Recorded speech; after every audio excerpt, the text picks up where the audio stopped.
you can see the dual personalities sitting on the dais who are the greatest achievers. ಇಬ್ಬರು ಸಾಧಕರನ್ನ ಏಕಕಾಲದಲ್ಲಿ ನೀವು ವೇದಿಕೆಯಲ್ಲಿ ನೀವು ಕಾಣ್ತಾ ಇದ್ದೀರಿ. ಇದು ಈ ದಿನದ ಪುಣ್ಯ ವಿಶೇಷ ಅಂತ ನಾನು ಭಾವಿಸಿಕೊಳ್ತೇನೆ. I am here to present the speaker of the day, the motivator of the day, Mr. Keshava Amai. Needless to tell you about our correspondent. He is an all-round achiever. Our correspondent, Samanuru Sitaram Rai, he is an all-round achiever. Be it education, be it agriculture, be it business, be it social service, be it the religious field, wherever he goes, he makes his own mark and he achieves the peak. And along with him, today it gives me an immense pleasure to present our greatest personality, Mr. Keshava Amai. Needless to tell you about his position, because you have realized what is he when he climbed the stage.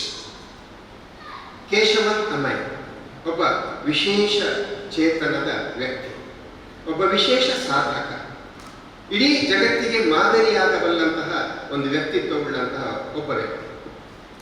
Recently I had read an article about him. ಪುಣಚದ ಒಬ್ಬರು ಪತ್ರಕರ್ತರು ಅವರ ಬಗ್ಗೆ ಒಂದು article ಅನ್ನ, ಅವರ ಬಗ್ಗೆ ಒಂದು ಲೇಖನವನ್ನು ಬರೆದಿದ್ದರು. ಅಮೆರಿಕದಲ್ಲಿ ಡೇವಿಡ್ ಹಾರ್ಟ್ಮನ್ ಅನ್ನುವಂಥ ಒಬ್ಬ ವೈದ್ಯ. Speciality of that doctor is he was blind, and added specialty of that doctor was he was the ever first blind doctor of America. ಅಮೆರಿಕದ ಮೊದಲ ದೃಷ್ಟಿಹೀನ ವೈದ್ಯ. He had a strong zeal to gain MBBS degree, but as many as 9 colleges rejected his proposal. 9 ಕಾಲೇಜುಗಳು ಅವರಿಗೆ ಪ್ರವೇಶ ನೀಡಲಿಕ್ಕೆ ನಿರಾಕರಿಸುತ್ತವೆ. 10ನೇ college ಅವರಿಗೆ ಒಂದು ಅವಕಾಶವನ್ನು ಕೊಡುತ್ತದೆ. ತುಂಬಾ ಖುಷಿ ಆಗ್ತದೆ. MBBS ವ್ಯಾಸಂಗವನ್ನು ಅವರು ಮುಂದುವರಿಸ್ತಾರೆ.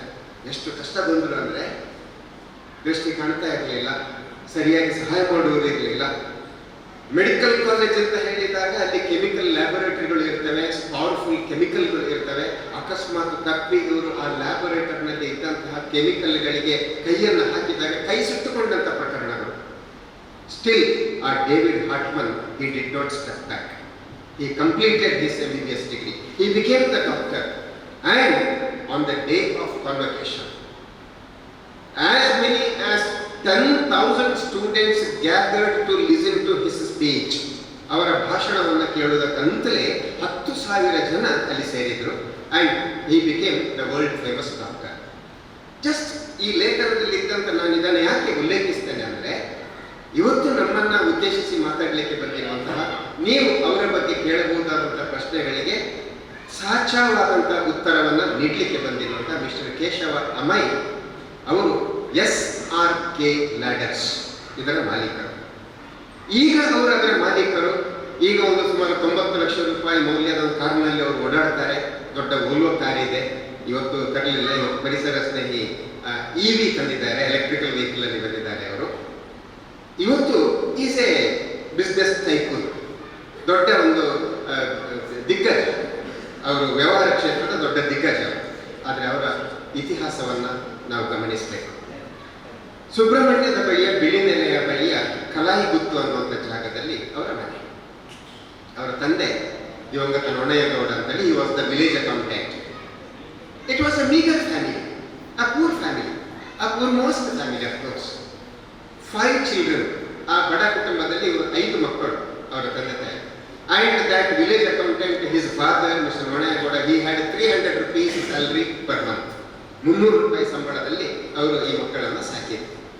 And during the childhood itself, they born and brought up in extreme poverty. ಈ ಅಂಶವನ್ನು ಹೇಳಿದಾಗ ಅದು ಇಬ್ಬರು ಗಣ್ಯರಿಗೆ ಕೂಡ ಅದು ಅನ್ವಯ ಆಗ್ತದೆ. ನಮ್ಮ ಸಂಚಾಲಕರು ಕೂಡ ಅವರು ಅತ್ಯಂತ ಕಡು ಬಡತನದ ಕುಟುಂಬದಲ್ಲಿ ಹುಟ್ಟಿದವರು. ಆದರೆ ಅವರಿಗೆ ಸಿಕ್ಕಿದ ಸಂಸ್ಕಾರದಿಂದಾಗಿ ಅವರು ಈ ಮಟ್ಟಕ್ಕೆ ಬೆಳೆದವರು. ಸೇಮ್ ಈಸ್ ಕೇಶವ್ ಸರ್ನ ಕೇಸ್ ಕೂಡ ಹಾಗೆ. ಬಡತನದಲ್ಲಿ ಹುಟ್ಟಿದವರು, ಆದರೆ ಅವರಿಗೆ ಸಿಕ್ಕಿದಂತಹ ಆ ಸ್ಫೂರ್ತಿ, ಅವಕಾಶ ಮತ್ತು ಸಂಸ್ಕಾರ, ಅದರಿಂದಾಗಿ ಅವರು ಇವತ್ತು ಈ ಮಟ್ಟಕ್ಕೆ ಬಂದಿದ್ದಾರೆ. ಅವರು ಸುಬ್ರಹ್ಮಣ್ಯದಲ್ಲಿ PUC ಮುಗಿಸ್ಕೊಳ್ತಾರೆ. ಆನಂತರ ITIಗೆ ಸೇರ್ಕೊಳ್ತಾರೆ. ITIಗೆ ಸೇರ್ಕೊಂಡಾಗ ಅವರ ಫೇಟ್ ಗ್ಲುಕೋಮಾ ಅನ್ನುವಂಥ ಕಣ್ಣಿಗೆ ಸಂಬಂಧಪಟ್ಟಂಥ ಕಾಯಿಲೆ ಅವರನ್ನು ಆವರಿಸಿಕೊಳ್ತಾರೆ. Let me go back to David Hartmann's case. David ಹಾರ್ಟ್ಮನ್ಗೆ ಕೂಡ ಸೇಮ್ ಪ್ರಾಬ್ಲಮ್, ಗ್ಲುಕೋಮಾ ಪ್ರಾಬ್ಲಮ್. ಆ ಗ್ಲುಕೋಮಾ ಪ್ರಾಬ್ಲಮ್ನಿಂದಾಗಿ ಆ ಡೇವಿಡ್ ಹಾರ್ಟ್ಮನ್ ಅವರು ದೃಷ್ಟಿಯನ್ನು ಕಳ್ಕೊಳ್ತಾರೆ. Same is the case of mister Keshav Amai. ಗ್ಲುಕೋಮಾದಿಂದಾಗಿ he could not appear and write the examination of ITI. Exam ಬರೀಲಿಕ್ಕೂ ಆಗಲಿಲ್ಲ. But the spirit was great. ಅವರಲ್ಲಿದ್ದಂಥ ಉತ್ಸಾಹ ಇದೆಲ್ಲ, ಅದಕ್ಕೆ ಲಿಮಿಟ್ ಇಲ್ಲ, ಅದನ್ನೇ ಯಾರು ತಡೀತಿರಲಿಲ್ಲ. ಈ ಫೌಂಡ್ ಸಿರೀಸ್ ಆಫ್ ಡ್ರೀಮ್ಸ್, ಕನಸುಗಳು ಸಾಲು ಸಾಲಾಗಿ ಅವರ ಎದುರು ಬರ್ತಾ ಇತ್ತು. ಇದರ ಪರಿಣಾಮವಾಗಿ ಅವರು ನಾನು ಹೇಗಾದರೂ ಮಾಡಿ ಎಲ್ಲಾದರೂ ಕೆಲಸಕ್ಕೆ ಸೇರಬೇಕು, ದುಡಿಬೇಕು, ಸ್ವಂತ ಕಾಲಿನ ಮೇಲೆ ನಿಲ್ಲಬೇಕು, ಸ್ವಂತ ಸಂಪಾದನೆ ಮಾಡಬೇಕು, 4 ಜನಕ್ಕೆ ಉಪಕಾರ ಮಾಡಬೇಕು. This was the zeal he had. Accordingly, he went on searching the jobs. Not the high profile job. He went on searching the even the ordinary jobs. STD ಬೂತ್ಗಳಲ್ಲಿ ಕೆಲಸ ಮಾಡಲಿಕ್ಕೆ ಹೋದರು, ಆಮೇಲೆ ಅಂಗಡಿಗಳಲ್ಲಿ ಕೆಲಸ ಮಾಡಲಿಕ್ಕೆ ಹೋದರು. ಇಂಥ ಕೆಲಸವನ್ನೆಲ್ಲ ಮಾಡ್ತಾ ಮಾಡ್ತಾ he started earning a meager income. ಸಣ್ಣ ಮೊತ್ತದ ಸಂಪಾದನೆಯನ್ನು ಮಾಡಲಿಕ್ಕೆ ಅವರಿಗೆ ಸಾಧ್ಯ ಆಯಿತು. One day that must be the turning point. ಒಂದು ದಿನ ಇವರು ಮಂಗಳೂರಿನ ಬಂದರ್ನಿಂದ ಕತ್ರಿಗೆ ಬರಬೇಕು. ಆ ಬಂದರ್ನಿಂದ ಕತ್ರಿಗೆ ಬರಲಿಕ್ಕೆ ಮೋಸ್ಟ್ ಪ್ರಾಬ್ಲಿ ಆಗಿನ ಕಾಲದಲ್ಲಿ ಒಂದು 4 ರೂಪಾಯಿ ಬಸ್ಸಿನ ಚಾರ್ಜ್ ಇತ್ತ ಯಾರು ಆ ಕಾಲದಲ್ಲಿ. ಬಟ್ ಈ ಮನುಷ್ಯನ ಹತ್ರ ಆ 4 ರೂಪಾಯಿ ಕೂಡ ಇರಲಿಲ್ಲ. 4 ರೂಪಾಯಿ ಇಲ್ಲದ ಕಾರಣ ಅಷ್ಟು ಬಡತನ ಇತ್ತು. ಆಗ ಯಾರೋ ಅವರಿಗೆ ಹೆಲ್ಪ್ ಮಾಡೋರು ಇರಲಿಲ್ಲ. ಪರಿಣಾಮ ಅವರು ಏನ್ ಮಾಡಿದ್ರು ಗೊತ್ತಾ, ಬಂದರ್ನಿಂದ ಕತ್ರಿವರೆಗೆ ನಡ್ಕೊಂಡೇ ಬಂದರು. ಆಲ್ಮೋಸ್ಟ್ ಒಂದು 8 ಕಿಲೋಮೀಟರ್ ಆಗ್ಬೋದು ಬಂದರ್ನಿಂದ ಕತ್ರಿ ನಡ್ಕೊಂಡೇ ಬಂದರು ನೀವು. So that was the greatest hit he had in his life because of the poverty.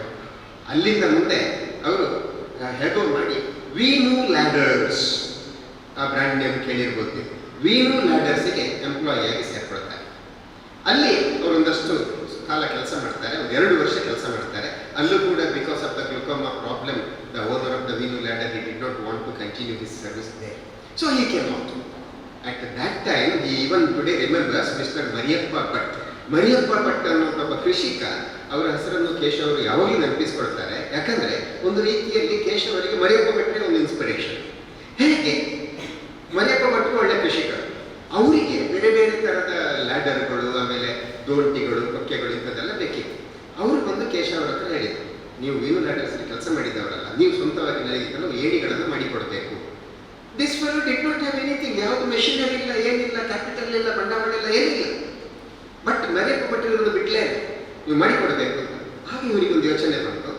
ಹೇಗೋ ಒಂದು ಸ್ವಲ್ಪ ದುಡ್ಡು ಹೊಂದಿಸಿಕೊಂಡು ಅವರ ಸೋದರ ಮಾವ ರಾಮಣ್ಣಗೌಡ ಅಂತ ಪುತ್ತೂರಲ್ಲಿ ಇದ್ದರು.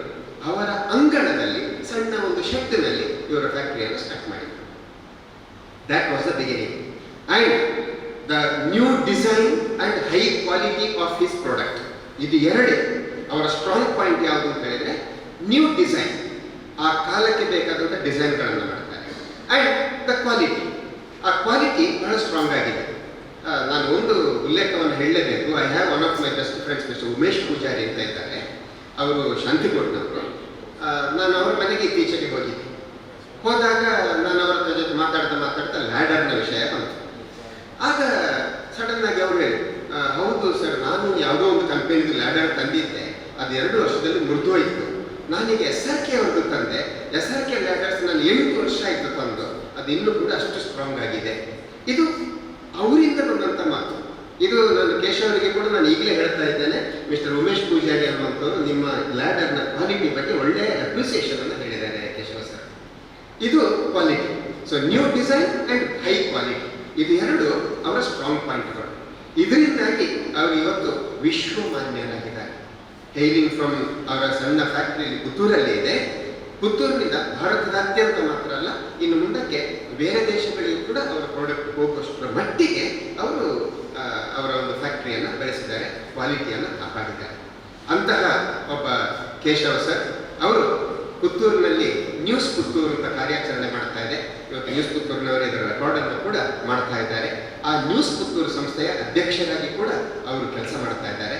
ಜೊತೆಗೆ ನೀವೆಲ್ಲ ಮಾಧ್ಯಮಗಳಲ್ಲಿ ಓದಿರ್ಬೋದು, ಸ್ಪೇಸ್ ಸ್ಪೇಸ್ ಆನ್ ವೀಲ್ಸ್, ಒಂದು ದೊಡ್ಡ ಓಲ್ವೋ ಬಸ್ ಬರ್ತದೆ, ಅದರಲ್ಲಿ ಸ್ಪೇಸ್ಗೆ ಸಂಬಂಧಪಟ್ಟಂತ ಎಲ್ಲ ಡಿಸ್ಪ್ಲೇಗಳು ಇರ್ತವೆ. ಅದನ್ನು ಶಾಲೆಗೆ ಅವರು ಯಾರು ಡಿಮಾಂಡ್ ಮಾಡ್ತಾರೋ ಅಲ್ಲಿಗೆ ಅವರು ಅದನ್ನು ಕರೆಸ್ತಾರೆ. ಸಂಚಾಲಕರು ಇದ್ದಾರೆ, ಸಂಚಾಲಕರಿಗೆ ಕೂಡ ಅವರ ಅನುಮತಿಯೊಂದಿಗೆ ನಾವು ಸ್ಪೇಸ್ ಆನ್ ವೀಲ್ಸ್ ಅನ್ನು ನಮ್ಮ ಶಾಲೆಗೆ ಕೂಡ ಮುಂದಿನ ದಿನದಲ್ಲಿ ಕರೆಸುವಂಥ ಒಂದು ಪ್ರಯತ್ನವನ್ನು ನಾವು ಮಾಡ್ತೇವೆ. ಆಸುಪಾಸಿನ ಶಾಲೆಗಳನ್ನು ಕರೆದು ಅವರನ್ನು ಕರೆಸುವಂಥದ್ದು. ಅದನ್ನು ದಕ್ಷಿಣ ಕನ್ನಡ ಜಿಲ್ಲೆಯ ವಿಜ್ಞಾನ ಮತ್ತು ತಂತ್ರಜ್ಞಾನ ಸಮಿತಿ ಅಂತ ಒಂದು ಇದೆ, ಆ ಸಮಿತಿಯ ಮೂಲಕ ಅದನ್ನು ಮಾಡ್ತಾ ಇದ್ದಾರೆ. ಆ ಸಮಿತಿಗೆ ಅಧ್ಯಕ್ಷರಾಗಿ ಕೂಡ ಕೇಶವ್ ಅವರು ಕೆಲಸ ಮಾಡ್ತಾ ಇದ್ದಾರೆ. So that is another interest. ಇನ್ನು ಅದ್ಭುತವಾದದ್ದು ಅಂತ ಹೇಳಿದ್ರೆ ಅವರ ಮೆಮೊರಿ ಪವರ್.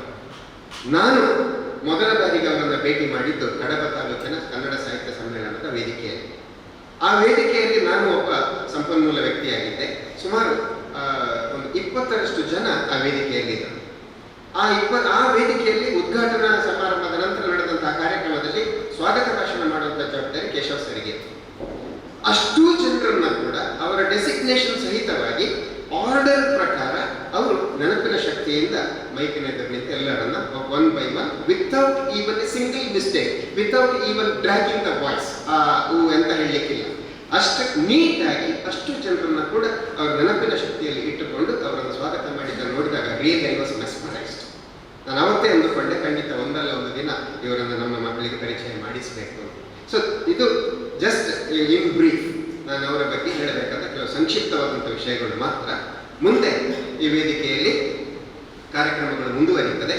ಆ ನಂತರ ಓಪನ್ ಫೋರಂ ಇರ್ತದೆ. Then you can ask any questions related to him and to his business. ಅವರು ಮತ್ತು ಅವರ ಉದ್ಯಮಕ್ಕೆ ಸಂಬಂಧಪಟ್ಟಂತಹ ಎಲ್ಲ ಪ್ರಶ್ನೆಗಳನ್ನು ನೀವು ಅವರಿಗೆ ಕೇಳಬಹುದು. ಪ್ರಶ್ನೆಗಳಿಗೆ ಉತ್ತರಿಸುವ ಮೂಲಕವೇ, ಸಂವಾದದ ಮೂಲಕವೇ ಈ ಕಾರ್ಯಕ್ರಮ ಮತ್ತೆ ಮುಂದುವರಿಯಲಿಕ್ಕಿದೆ. ಸದ್ಯಕ್ಕೆ ಇಷ್ಟು ಹೇಳಿ ನಿಲ್ಲಿಸ್ತೇನೆ. Thank you very much.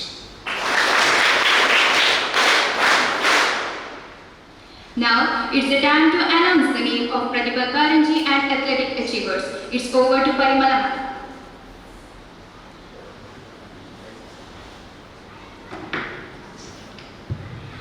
Good morning to all. Yesterday our children participated cluster level Pratibha Karanji held at Government Primary School Savaduru and they bagged many prizes. Congratulations to the winner. Now I call upon winner's name. Please come and collect the certificate. I request our beloved correspondent Shri Sita Ramarai Savaduru to hand over the certificates. Anvik DK, clay modeling first. Shwetali Jain, storytelling second. Fatima Tanisha, Arabic Dharmika Patana first.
Now, it is a special opportunity to the family of Vidyarashmi. Now we take this opportunity to honor Mr. Keshav. ನಾವು ಕೇಶವ್ ಸರಿಗೆ ಇದನ್ನು ಹೇಳಲಿಲ್ಲ. ನಮ್ಮ ವಿದ್ಯಾರಶ್ಮಿಯ ಪರವಾಗಿ ನಾವು ನಿಮ್ಮ ಸಾಧನೆಯನ್ನು ಗಮನಿಸಿ ಮತ್ತು ನಿನ್ನೆ ನೀವು ನಿಮ್ಮ ಹುಟ್ಟುಹಬ್ಬವನ್ನು ಕೂಡ ಆಚರಿಸಿಕೊಂಡಿದ್ದೀರಿ. ಸೊ ಬಿಲೇಟೆಡ್ ಹ್ಯಾಪಿ ಬರ್ತ್ಡೇ ಅಂತ ಹೇಳ್ತಾ ನಿಮಗೆ ನಮ್ಮ ಸಣ್ಣ ಒಂದು ಗೌರವವನ್ನು ನಾವು ಕೊಡ್ತೇವೆ. ದಯವಿಟ್ಟು ಇದನ್ನು ಬಹಳ ಪ್ರೀತಿಯಿಂದ ಸ್ವೀಕರಿಸಬೇಕು ಅಂತ ನಾನು ವಿನಂತಿಯನ್ನು ಮಾಡಿಕೊಳ್ತಾ ಇದ್ದೇನೆ.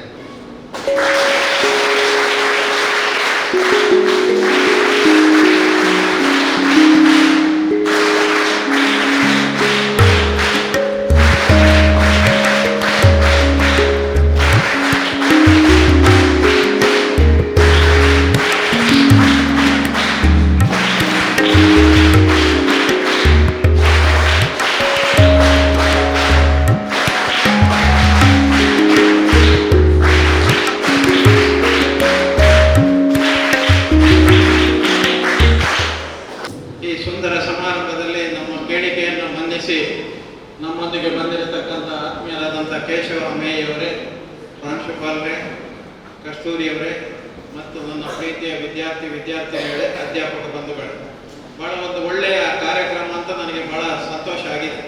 ಇವತ್ತು ಬೇರೆ ಬೇರೆ ರೀತಿಯಲ್ಲಿ ನಾವು ಅಂಗವೈಕಲ್ಯವನ್ನು ಅಥವಾ ಕೆಲವೊಂದು ನ್ಯೂನತೆಗಳಿರತಕ್ಕಂಥ ಜನಗಳನ್ನು ದೂಷಿಸುವ ಅಥವಾ ದೂರ ಮಾಡುವ, ಅವರನ್ನು ಹತ್ತಿರ ಸೇರಿಸದಂಥ ವ್ಯವಸ್ಥೆಗಳನ್ನು ನಾವೆಲ್ಲ ಕಾಣ್ತಾ ಇದ್ದೇವೆ. ಇವತ್ತು ಒಬ್ಬ ಮನುಷ್ಯನಿಗೆ ಆತ್ಮಸ್ಥೈರ್ಯ ಇದ್ದರೆ ಯಾವ ರೀತಿ ಕೆಲಸ ಮಾಡಬಹುದು, ಯಾವ ರೀತಿ ಸಮಾಜದಲ್ಲಿ ಬದುಕಬಹುದು, ಯಾವ ರೀತಿ ಸಮಾಜದಲ್ಲಿ ಸಮಾಜ ಸೇವೆ ಮಾಡಬಹುದು, ಯಾರಿಗೆ ಹೇಗೆ ಉದ್ಯೋಗ ಕೊಡ್ಬೋದು ಅಂತ ಹೇಳುವುದಕ್ಕೆ ಒಂದು ಮಾದರಿ ಉದಾಹರಣೆ ಇವತ್ತು ನಮ್ಮ ಕೇಶವ ಅಮೆಯವರು. ನನಗೆ ಬಹಳ ಸಂತೋಷ ಆಯಿತು. ನಾನು ಬೇರೊಂದು ಕಾರ್ಯಕ್ರಮದಲ್ಲಿ ಕಾಣಿಯೂರಿನಲ್ಲಿ ಇದ್ದು ಓಡಿಕೊಂಡು ಬಂದದ್ದು, ಅವ್ರ ಹತ್ರ ಒಂದು ಮಾತಾಡಿ ಹೋಗಬೇಕು ಅಂತ ಹೇಳುವಂಥ ಉದ್ದೇಶ. ಈಗಾಗಲೇ ನನಗೆ ಇನ್ನೊಂದು ಪುತ್ತೂರಿನಲ್ಲಿ ಕೂಡ ಕಾರ್ಯಕ್ರಮ ಇರುವುದರಿಂದ ನಾನು ಹೆಚ್ಚು ಹೊತ್ತು ಮಟ್ಟಿಗೆ ಇರ್ಲಿಕ್ಕೆ ಆಗುದು. ಆದರೆ ಭಾರಿ ಸಂತೋಷ ಏನು ಅಂತ ಹೇಳಿದ್ರೆ, ಇವತ್ತು ಅಂಗವೈಕಲ್ಯ ಇದ್ರೆ ಕೂಡ ಕೇಶವ ಅಮೆಯವರು ಅವರದೇ ಆದಂಥ ಒಂದು ಇಂಡಸ್ಟ್ರಿಯನ್ನು ಸ್ಥಾಪನೆ ಮಾಡಿ ಸುಮಾರು 50 ರಿಂದ 75 ಜನರಿಗೆ ಉದ್ಯೋಗವನ್ನು ಕೊಟ್ಟು ಸುಮಾರು 10 ಕೋಟಿಗಿಂತ ಮಿಕ್ಕಿ ವ್ಯಾಪಾರ ವ್ಯವಹಾರವನ್ನು ಒಂದು ವರ್ಷದಲ್ಲಿ ಮಾಡತಕ್ಕಂಥ ಕೇಶವ ಅಮೆಯವರನ್ನು ನಾವೆಲ್ಲ ಒಂದು ಆದರ್ಶ ಅಂತ ಇಟ್ಟುಕೊಳ್ಳೋದಕ್ಕೆ ಯಾವುದೇ ತಪ್ಪಿಲ್ಲ. ಇವತ್ತು ಕೆಲವರಿಗೆ ಏನಾದರೂ ಸ್ವಲ್ಪ ಹುಷಾರಿಲ್ಲ, ನಾನು ಯಾವುದಕ್ಕೂ ಆಗುದಿಲ್ಲ, ನಾನು ಇನ್ನು ಪ್ರಯೋಜನ ಇಲ್ಲ, ನನ್ನನ್ನು ಯಾರು ಕ್ಯಾರ್ ಮಾಡೋದಿಲ್ಲ, ನನ್ನನ್ನು ಯಾರು ಹತ್ತಿರ ಸೇರಿಸಿಕೊಳ್ಳೋದಿಲ್ಲ ಅಂತ ಹೇಳತಕ್ಕಂಥ ಈ ಒಂದು ಸಂದರ್ಭದಲ್ಲಿ ಕೇಶವ ಅಮೆಯವರು ಅವರದೇ ಆದಂಥ ಒಂದು ಆತ್ಮಸ್ಥೈರ್ಯವನ್ನು ಬೆಳೆಸಿಕೊಂಡು ಸಮಾಜದಲ್ಲಿ ಒಂದು ಗುರುತಿಸುವಂಥ ಕಾರ್ಯಕ್ರಮವನ್ನು ಮಾಡಿಕೊಂಡು ಸುಮಾರು 75 ಜನಕ್ಕೆ ಉದ್ಯೋಗವನ್ನು ಕೊಟ್ಟು ಅದರ ಒಂದಿಗೆ ಸಮಾಜ ಸೇವೆಯನ್ನು ಮಾಡಿ ನಮಗೆಲ್ಲ ಒಂದು ಮಾದರಿಯಾದಂಥ ವ್ಯಕ್ತಿ ಕೇಶವರು ಅಂತ ಹೇಳೋದ್ರೊಂದಿಗೆ ನಮ್ಮ ಬೇಡಿಕೆಗೆ ವಿದ್ಯಾರಶ್ಮಿಗೆ ಅವರು ಬಂದು ನಮ್ಮೊಟ್ಟಿಗೆ ಇದ್ದು ನಮ್ಮ ಸಣ್ಣ ಕಿರು ಸನ್ಮಾನವನ್ನು ಕೂಡ ಸ್ವೀಕರಿಸಿದ ಅವರಿಗೆ ನಿಮ್ಮೆಲ್ಲರ ಪರವಾಗಿ ಹಾರ್ದಿಕವಾದ ಅಭಿನಂದನೆಗಳನ್ನು ಸಲ್ಲಿಸ್ತಾ ಅವರಿಗೆ ಮುಂದಿನ ಜೀವನದಲ್ಲಿ ಶುಭ ಆಗಲಿ, ಅವರಿಗೆ ನಮ್ಮ ಪದ್ಮಾಧ್ಯಮ ಇನ್ನೂ ಹೆಚ್ಚಿನ ಶಕ್ತಿಯನ್ನು ಕೊಟ್ಟು ಸಮಾಜದಲ್ಲಿ ಒಂದು ಉತ್ತಮ ಮನುಷ್ಯರಾಗಿ ಕೆಲಸ ಮಾಡಲಿಕ್ಕೆ ಅವರಿಗೆ ಅವಕಾಶ ದೊರಕಲಿ ಅಂತೇಳಿ ಶುಭ ಹಾರೈಸಿ ನನ್ನ ಮಾತನ್ನು ಮುಗಿಸ್ತೇನೆ.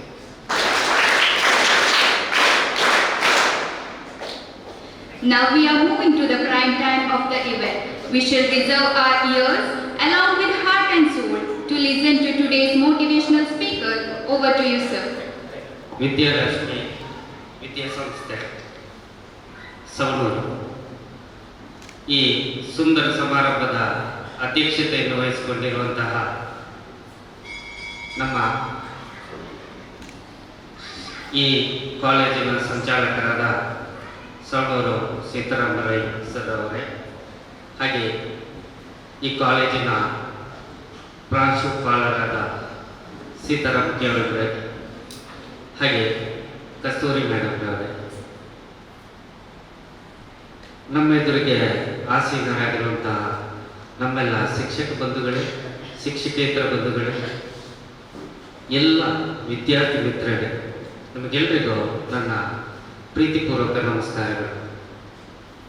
ಈ ದಿನ ನನ್ನನ್ನು ಇಲ್ಲಿ ಆಹ್ವಾನಿಸಿದ್ದೀರಾ, ಗೌರವಿಸಿದ್ದೀರಾ. ಅದಕ್ಕಾಗಿ ನಾನು ಪ್ರಪ್ರಥಮವಾಗಿ ನಿಮಗೆ ಕೃತಜ್ಞತೆಯನ್ನು ಸಲ್ಲಿಸ್ತಾ ಇದ್ದೇನೆ. ಸೀತಾರಾಮ್ ಸರ್, ನಿಮಗೆ ನಾನು ಈ ಮೂಲಕ ವಂದನೆಯನ್ನು ಸಲ್ಲಿಸ್ತಾ ಇದ್ದೇನೆ. ಸರ್, ನಾನು ಭಾಷಣಕಾರ ಅಲ್ಲ, ಮಾತುಗಾರನೂ ಅಲ್ಲ. ಆದರೆ ನನ್ನ ಕರೆದು ನೀವೊಂದು ಸಂವಾದ ನಡೆಸ್ಕೊಡ್ಬೇಕು ಅಂತ ಕೇಳ್ಕೊಂಡ್ರು. ನನಗೆ ಆಲೋಚನೆಗೆ ಹೋಗ್ತಾ ಇಲ್ಲ, ಎಲ್ಲಿಂದ ಆರಂಭಿಸ್ಬೇಕು, ಎಲ್ಲಿ ಕೊನೆಗೊಳಿಸ್ಬೇಕು, ಎಲ್ಲೆಲ್ಲಿ ಪಂಚಗಳನ್ನು ಕೊಡಬೇಕು, ಆ ಥರದ ಅನುಭವ ಇಲ್ಲ. ನಾನು ವಿದ್ಯಾರ್ಥಿ ಮಿತ್ರರಲ್ಲಿ ನೇರವಾಗಿ ಮಾತಾಡ್ತೇನೆ ಅಷ್ಟೇ, ಭಾಷಣ ಮಾಡೋದಿಲ್ಲ. ನನಗೆ ಅದರ ಬಗ್ಗೆ ಅಷ್ಟು ಚೆನ್ನಾಗಿ ಅಭ್ಯಾಸ ಇಲ್ಲ. ಮಿತ್ರರೇ, ನಾನು 1975 ನವೆಂಬರ್ 7, ಅಂದರೆ ನಿನ್ನೆ ದಿನ ನನ್ನ ಜನ್ಮದಿನ. ನಾನು ಹುಟ್ಟಿದ್ದು ಬೆಳಿ ಮೇಲೆ, ನಾನು ಬೆಳೆದದ್ದು ಬೆಳಿ ಮೇಲೆ. 1 ರಿಂದ 7 ಇದು ನನ್ನ ಬೆಳಿನೆಲೆಯ ಪ್ರೈಮರಿ ಸ್ಕೂಲ್. ಅಂದರೆ ನಾನು ಹುಟ್ಟುವಾಗ ಆ ಗ್ರಾಮದಲ್ಲಿ ಇದ್ದದ್ದು ಒಂದು ಹೈಸ್ಕೂಲ್, ಒಂದು ದೇವಸ್ಥಾನ, ಒಂದು ಬಸ್ ಸ್ಟ್ಯಾಂಡ್. ಅಂತಹ ಒಂದು ಸಣ್ಣ ಪುಟ್ಟ ಹಳ್ಳಿಯಲ್ಲಿ ನಾನು ಹುಟ್ಟಿದವ. ಯಾವುದೇ ಸಿಟಿ, ಪೇಟೆಗೆ ಯಾವ ಸಂಪರ್ಕವೂ, ಹೆಚ್ಚಿನ ಸಂಪರ್ಕವೂ ಇಲ್ಲದಂತಹ ಒಂದು ಸಣ್ಣ ಹಳ್ಳಿ. ಕೊನೆಗೂ ಹೇಳಬೇಕಾದ್ರೆ ಒಂದು ಅಂಚೆ ಕಚೇರಿ ಕೂಡ ಇಲ್ಲದಂಥ ಒಂದು ಹಳ್ಳಿ. ಇಂತಹ ಒಂದು ಗ್ರಾಮದಲ್ಲಿ ನಾನು ಹುಟ್ಟಿದ್ದೆ. 1 ರಿಂದ 7ನೇ ತರಗತಿಯ ತರಗತಿಯವರೆಗೆ ಅಲ್ಲಿಯ ವಿದ್ಯಾಭ್ಯಾಸ. ಚಿಕ್ಕದಾಗಿ ನನ್ನ ದಿನಚರಿ ಹೇಳಬೇಕು ಅಂದರೆ, ನನ್ನ ತಂದೆ ಒಬ್ಬ ಗ್ರಾಮ ಸಹಾಯಕ. ನಮಗೆ ಇದ್ದದ್ದೊಂದು 3 ಎಕರೆ ಸ್ಥಳ. ಅಲ್ಲಿ ಒಂದು ಬಡ ಕುಟುಂಬ ನಮ್ಮದು. 5 ಮಂದಿ ನಾವು ಮಕ್ಕಳು, ನಾನು 4ನೇ ಅವನು. ನಮ್ಮ ದಿನಚರಿ ಎಲ್ಲಿಂದ ಆರಂಭ ಆಗ್ತದೆ ಅಂದರೆ, ನಾವು 5 ಗಂಟೆಗೆ ಹೇಳಬೇಕು. 5 ಗಂಟೆಗೆ ಎದ್ದು ಓದಲಿಕ್ಕೆ ಅವಕಾಶ ಅಲ್ಲ. 5ರಿಂದ 6 ಗಂಟೆವರೆಗೆ ತರಕಾರಿಗೆ ನೀರು ಹಾಕಬೇಕು. ಯಾಕಂದ್ರೆ ಈ ತರಕಾರಿ ಬೆಳೆಯದೇ ಇದ್ರೆ ನಮಗೆ ಶಾಲೆಗೆ ಹೋಗ್ಲಿಕ್ಕೆ ಖರ್ಚಿಗೂ ಹಣ ಇಲ್ಲ, ಅಕ್ಕಿ ತರಲಿಕ್ಕೆ ಅದಕ್ಕೂ ಹಣ ಇಲ್ಲ. ಹಾಗಾಗಿ 5ರಿಂದ 6 ಗಂಟೆವರೆಗೆ ತರಕಾರಿಗೆ ನೀರು ಹಾಕಿ ಬರಬೇಕು. 6ರಿಂದ ನಂತರ ನಾವು ಓದಲಿಕ್ಕೆ ಕೂತ್ಕೊಳ್ಬೇಕು. ಬಂದು ನನ್ನ ಅಮ್ಮ ಅವರು ಹೈನುಗಾರಿಕೆ ಮಾಡ್ತಾ ಇದ್ರು. 2 ಅಥವಾ 3 ದನಗಳಿತ್ತು. ಅವರು ಹಾಲು ಕರೆದ ಬಳಿಕ ನಾವು ಅದನ್ನು ನಾನೇ ಖುದ್ದಾಗಿ ಅದನ್ನು ತಗೊಂಡು ಹೋಗ್ಬೇಕು. ತಗೊಂಡೋಗಿ ಯಾರ್ಯಾರಿಗೆ ಹಾಲು ಕೊಡಬೇಕು ಅವರಿಗೆಲ್ಲ ಕೊಟ್ಟು ಉಳಿದ ಹಾಲನ್ನು ಡೈರಿಗೆ ಹಾಕಿ ಪುನಃ ಬರಬೇಕು. ಪುನಃ ಬಂದಾಗ ರೆಡಿಯಾಗಿ ಇರ್ತಿತ್ತು ಅಮ್ಮನ ಕೆಲಸ. ತರಕಾರಿ ಕೊಯ್ದಿಟ್ಟು ಕಾಯ್ತಿದ್ರು. ಪುನಃ ಅದನ್ನು ತಗೊಂಡು ಹೋಗ್ಬೇಕು ಮಾರಲಿಕ್ಕೆ. ಅದನ್ನು ಮಾರಿ ಪುನಃ ಬಂದು 8 ಗಂಟೆ ಒಳಗಡೆ ಬಂದರೆ ನನಗೆ ಪುನಃ ಒಂದು ಕೆಲಸ ಇರ್ತಿತ್ತು. ಇಲ್ಲ 8:15 ದಾಟಿತ್ತು, 9 ಗಂಟೆಗೆ ನಾನು ಸ್ಕೂಲಿಗೆ ಹೋಗಬೇಕು. ಆದರೆ ಸ್ಕೂಲಿಗಿದ್ದದ್ದು 400 ಮೀಟರ್, ನನಗೆ ಬೇಕಾಗಿದ್ದದ್ದು 2 ನಿಮಿಷದ ದಾರಿ. ಹೀಗೆ ನಂದು 1ರಿಂದ 7ನೇ ತರಗತಿಯವರೆಗೆ ಒಂದು ಪ್ರೈಮರಿ ಸ್ಕೂಲ್ ಜೀವನ. 8ಕ್ಕೆ ಏನು ಮಾಡಿದ್ರು ಅಂದರೆ, ನಾನು ಸ್ವಲ್ಪ ಹುಷಾರಿದ್ದೆ, ಕಲಿಯಲಿಕ್ಕೆ ಸ್ವಲ್ಪ ಹುಷಾರಿದ್ದೆ. ಹಾಗಾಗಿ 8ನೇ ಕ್ಲಾಸಿಗೆ ನನ್ನನ್ನು ಸೈಂಟ್ ಫಿಲೋಮಿನಾ ಹೈಸ್ಕೂಲ್ ಪುತ್ತೂರು ಕರ್ಕೊಂಡು ಬಂದರು. ಕರ್ಕೊಂಡು ಬಂದಾಗ ನನ್ನ ತಾಯಿ ಮನೆ ಇದೇ ಊರಾದ್ರೂ ನನ್ನನ್ನು ಅಲ್ಲಿ ಬಿಡಲಿಲ್ಲ. ನನ್ನನ್ನು ಹಾಸ್ಟೆಲ್ಗೆ ಸೇರಿಸಿದ್ರು. ಬಿರುಮಲೆ ಗುಡ್ಡೆಯಲ್ಲಿ ನನ್ನ ಹಾಸ್ಟೆಲ್. ನಾನು ಅಲ್ಲಿಂದ ಫಿಲೋಮಿನಾ ಹೈಸ್ಕೂಲಿಗೆ ಬರ್ತಾ ಇದ್ದೆ. ಆದರೆ ಅಲ್ಲಿ 8ಲ್ಲಿ ನನಗೆ ಎಕ್ಸಾಮ್ ಬರೀಲಿಕ್ಕೆ ಆಗಲಿಲ್ಲ ಫೈನಲ್. ಯಾಕಂದರೆ ಹಳದಿ ಕಾಯಿಲೆ, ಜಾಂಡೀಸ್ ಇದು ನನ್ನನ್ನು ಆವರಿಸಿತ್ತು. ನಾನು ನೇರವಾಗಿ ಊರಿಗೆ ಹೋದೆ, ಎಕ್ಸಾಮ್ ಬರೆಯದೆ. ಆಮೇಲೆ ನನಗೆ ನನ್ನನ್ನು ಪುನಃ ಅಲ್ಲಿ ಬಿಡಲಿಕ್ಕೆ ಮನಸ್ಸಾಗಲಿಲ್ಲ. ಅಲ್ಲಿಂದ TC ತಗೊಂಡು ಪುನಃ ಬೀಳ್ನೆಲೆ 9-10 ಹೈಸ್ಕೂಲ್ ವಿದ್ಯಾಭ್ಯಾಸ ಅಲ್ಲೇ ಆಯಿತು. ಆಕ್ಟಿವ್ ಆಗಿದ್ದೆ, ಆದರೆ ನಾನು ಓದ್ತಾ ಇದ್ದದ್ದು ಕಮ್ಮಿ. ಕಾರಣ ಇಷ್ಟೇ, ನನಗೆ ಪುಸ್ತಕ ಜಾಸ್ತಿ ಹೊತ್ತು ಕೂತು ಕಾನ್ಸಂಟ್ರೇಟ್ ಮಾಡಲಿಕ್ಕೆ ಆಗ್ತಿರ್ಲಿಲ್ಲ. ನನಗೆ ಕಣ್ಣಲ್ಲಿ ನೀರು ಬರ್ತಾ ಇತ್ತು, ಇಲ್ಲ ತಲೆನೋವು ಆಗ್ತಾ ಇತ್ತು. ಮನೆಯಲ್ಲಿ ನಿಮಗೆ ಗೊತ್ತೇ ಇದೆ ಪೇರೆಂಟ್ಸ್ ಏನು ಮಾಡ್ತಾರೆ ಅಂತ. ಪುಸ್ತಕ ಓದೋದೇ ಇದ್ರೆ ಅದಕ್ಕೆ ಬೇರೆ ಡೈಲಾಗ್ ಹೇಳಿ 1-2 ಪೆಟ್ಟು ಕೂಡ ಸಿಕ್ತಿತ್ತು. ಹಾಗೆ ಏನು ಮಾಡ್ತಾ ಇದ್ದೆ ಅಂದರೆ, SLC ಎಕ್ಸಾಮು ಹಗಲಿಡೀ ರಜೆ ಇತ್ತು, ಓದ್ಬೇಕಲ್ಲ, ಓದಲಿಕ್ಕೆ ಕಳಿಸ್ತಾರೆ. ಆದರೆ ನಾನು ಮನೆಯಲ್ಲಿ ಓದ್ತಾ ಇರಲಿಲ್ಲ. ಯಾಕಂದರೆ ಮನೆಯಲ್ಲಿ ಓದಿದ್ರೆ ನನ್ನ ಬಂಡವಾಳ ಗೊತ್ತಾಗ್ತಿತ್ತು, ನಾನು ಓದೋದಿಲ್ಲ ಅಂತ. ನನಗೆ ಅರ್ಥನೂ ಇರಲಿಲ್ಲ. ಹಾಗಾಗಿ ನಮ್ಮ ಗುಡ್ಡೆಗಳಿಗೆ, ಬೀಜದ ಮರಗಳಿಗೆ ಎಲ್ಲದಕ್ಕೂ ಹೋಗ್ತಾ ಇದ್ದೆ. ಕ್ಯಾಶುವಲ್ಟೀಸ್ ಹತ್ತಿ ಅಲ್ಲಿ ಓದ್ತಾ ಇದ್ದೆ. ಯಾಕಂದರೆ ಓದಿದಾಗೆ ಮಾಡುವ ಮಾತ್ರ. ನನ್ನನ್ನು ಯಾರು ನೋಡ್ತಾ ಇರಲಿಲ್ಲ ಮರ ಹತ್ತಿ, ಅದರಿಂದಾಗಿ ಅಲ್ಲೇ ಕೂತೆ. ಇದು ಮರ ಹತ್ತುವ ಅಭ್ಯಾಸ ಆಯಿತು ನನಗೆ. SLC ಎಕ್ಸಾಮಲ್ಲಿ ನಾನು ಕಲಿತದ್ದು ಮರ ಹತ್ತಲಿಕ್ಕೆ. ಇದು ನನ್ನ ಒಂದು ಬೇಸಿಕ್ ಫೌಂಡೇಶನ್ ಅಲ್ಲಿ ಬೆಳೀತು. ಆಮೇಲೆ ಅದೇ ರೀತಿ ನಾನು ಪಾಸ್ ಆಗಿದ್ದೆ. ಯಾಕಂದರೆ ನನಗೆ ಸರಿ ಈಗ ಸ್ವಲ್ಪ ವರ್ಡ್ಗಳು ಹೇಳಿದ್ರು, ಸ್ವಲ್ಪ ಮೆಮೊರಿ ಇತ್ತು. ಅದರಿಂದಾಗಿ ನಾನು ಸ್ಕೂಲಲ್ಲಿ ಟೀಚರ್ಸ್ ಏನು ಹೇಳ್ತಾರೆ ಅದನ್ನು ತುಂಬ ಚೆನ್ನಾಗಿ ಅಬ್ಸರ್ವ್ ಮಾಡ್ತಾ ಇದ್ದೆ. ಯಾವುದೇ ನಿದ್ರೆಗೆ ಜಾರದೆ ಅಥವಾ ಯಾವುದೇ ಕಿಟ್ಲೆ ಮಾಡದೆ ನಾನು ಸಾವಧಾನ ಚಿತ್ತವಾಗಿ ಅವರ ಪಾಠವನ್ನು ಆಲಿಸ್ತಾ ಇದ್ದೆ. ಅದು ನನಗೆ ಎಕ್ಸಾಮ್ ಬರೀಲಿಕ್ಕೆ ಹೆಲ್ಪ್ ಆಯಿತು. ಹಾಗೆ SLCಯಲ್ಲಿ ಸಾಧಾರಣ ಮಾರ್ಕ್ನೊಂದಿಗೆ ಪಾಸ್ ಆಗಿ ನಾನು PUC ಸುಬ್ರಹ್ಮಣ್ಯಕ್ಕೆ ಬಂದೆ. PUCಯಲ್ಲಿ ಅದೇ ಕತೆ ಮುಂದುವರಿತು. ಫಸ್ಟ್ ಇಯರ್ ಆಯಿತು, ಸೆಕೆಂಡ್ ಇಯರ್ ಅಪ್ಪನಲ್ಲಿ ಹೇಳಿದೆ, ಈ ಸಲ ನಾನು ಮನೆಯಿಂದ ಹೋಗಿ ಬರೋದಲ್ಲ, ನಾನು ಸುಬ್ರಹ್ಮಣ್ಯದಲ್ಲೇ ರೂಮ್ ಮಾಡಿ ಇರ್ತೇನೆ ಅಂತ. ಏನೋ ನನಗೆ ಒಪ್ಪಲಿಲ್ಲ. ಯಾಕಂದರೆ ನಮ್ಮ ಮನೆಯಿಂದ ರೂಮಿಗೆ ಹಣ ಕೊಡುವಷ್ಟು ತಾಕತ್ತಿರಲಿಲ್ಲ. ನಾನು ಯಾರ್ದೋ ಒಂದು ಫ್ರೆಂಡ್ ಮನೆಯಲ್ಲಿ ಇದ್ದೇನೆ ಅಂತ ಹೇಳಿ ಅವರಿಗೆ ತಲೆ ತಪ್ಪಿಸ್ಕೊಂಡು ಸುಬ್ರಹ್ಮಣ್ಯದಿಂದಲೇ ಓದ್ತಾ ಇದ್ದೆ.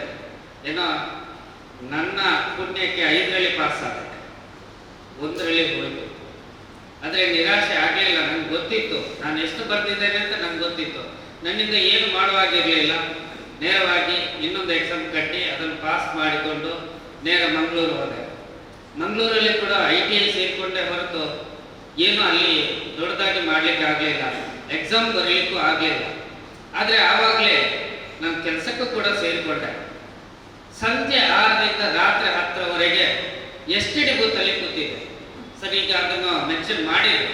ಈಗ ನಾನು ವಾಪಸ್ಸೊಮ್ಮೆ ಯಾಕೆ ಹೇಳ್ತಾ ಇದ್ದೇನೆ ಅಂತಂದರೆ, ವಿದ್ಯಾರ್ಥಿಗಳೇ, ಅಲ್ಲಿ ನಾನು ಬೆಳೆಸಿದ್ದು ನನಗೆ ಲಾಭ ಆದದ್ದು STD ಬೂತಲ್ಲಿ ಏನಿರ್ಬೋದು ಹೇಳಿ. ನನಗೆ ಆವಾಗ ಬಂದವರಿಂದ 400 ರೂಪಾಯಿ ಸಂಬಳ ಇತ್ತು, ದಿನಕ್ಕಲ್ಲ ತಿಂಗಳಿಗೆ. ಅಲ್ಲಿ ನಾನು ಏನು ಕಲ್ತಿರ್ಬೋದು ಹೇಳಿ? ಯಾರಿಗಾದ್ರೂ ಗೊತ್ತಾ? 95-96ರ ಹೊತ್ತಿಗೆ STD ಬೂತ್ ಅಂದ್ರೆ ಗಲ್ಲಿಗೊಂದು ಅಂತ ಹೇಳ್ತಾ ಇದ್ರು. ಅದು ನಮ್ಮೂರಲ್ಲಿ. ಮಂಗಳೂರಿನಂತ ಪೇಟೆಯಲ್ಲಿ ಒಂದು 20 ಮೀಟರಿಂದ 50 ಮೀಟರ್ಗೆ ಒಂದು ಬೂತ್ಗಳಿತ್ತು. ಆವಾಗ ಯಾವುದೇ ಮೊಬೈಲ್ಗಳು ಇರಲಿಲ್ಲ, ಎಲ್ಲ ಲ್ಯಾಂಡ್ ಫೋನ್ಗಳು ಎಲ್ಲರ ಮನೆಯಲ್ಲಿ. ಏನಪ್ಪ, ಡೆಂಟಲ್ ಕಾಲೇಜ್ ಎದುರುಗಡೆಯ ಒಂದು ಚಿಕ್ಕ STD ಬೂತ್. ಇಲ್ಲಿ ರಾತ್ರಿ 8 ಗಂಟೆಯ ಮೇಲೆ ಕಾಲೇಜ್ ಮಕ್ಕಳ ಗಂಡು ಲೈನಲ್ಲಿ ನಿಂತಿರ್ತಿತ್ತು. ನಾನು ಅಲ್ಲಿ ನನ್ನ ಮೆಮೊರಿ ಪವರ್ ಇದನ್ನು ಬೆಳೆಸಿಕೊಂಡದ್ದಲ್ಲಿ ಹೇಗೆ ಹೇಳ್ತೀರಾ? ಯಾರು ಬಂದರೂ ಮೊಬೈಲ್ ಅವರ ಮನೆಗೆ ಮಾಡಬೇಕಾದ ಲ್ಯಾಂಡ್ಲೈನ್ ನಂಬರನ್ನು ನನಗೆ ಚೀಟಿಯಲ್ಲಿ ಬರೆದು ಕೊಡಬೇಕು. ನಾನು ಅದನ್ನು ಓದ್ತಾ ಹೋಗ್ತಾ ಇದ್ದೆ. ಟ್ರೈ ಮಾಡಿಕೊಡೋದು ನಾನೇ, ಯಾಕಂದ್ರೆ ಒಬ್ಬರೊಬ್ರು ರಿಸೀವರ್ ಹಿಡ್ಕೊಂಡ್ರೆ ಅದನ್ನು ವಾಪಸ್ ಕೊಡ್ತಾ ಇರಲಿಲ್ಲ. ಯಾಕಂದ್ರೆ ರಾತ್ರಿ 8 ಗಂಟೆ ಮೇಲೆ ಅರ್ಧ ರೇಟ್ ಇತ್ತು, 10 ಗಂಟೆ ಮೇಲೆ ಒಂದು ಕಾಲುವಾಸಿ 25% ರೇಟ್ ಇತ್ತು. ಇದಕ್ಕಾಗಿ ಕ್ಯೂ ಇಡ್ತಿದ್ದದ್ದು.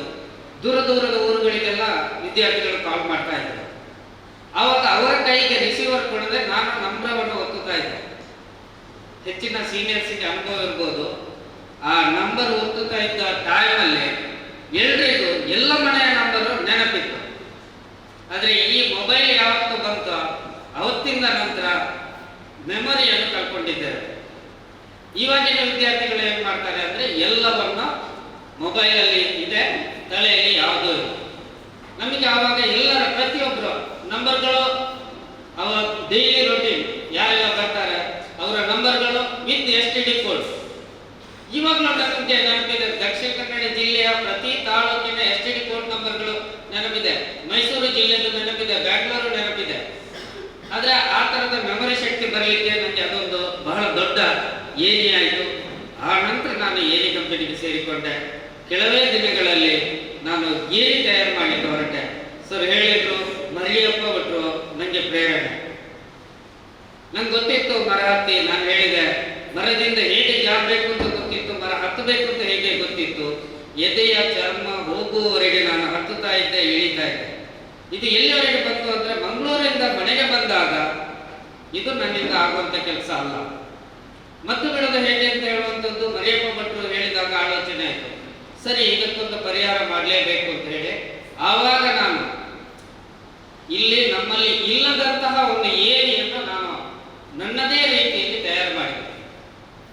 ಜನರು ಏನು ಹೇಳ್ಯಾರು, ಒಂದು ಬಿದಿರಿನಲ್ಲಿ ಆ ಕಡೆ ಈ ಕಡೆ ಕಾಳುಗಳಿದ್ದ ಹಾಗೆ ಒಂದು ರೀತಿಯ ಒಂದು ಏಣಿಯನ್ನು ಮಾಡಿದೆ.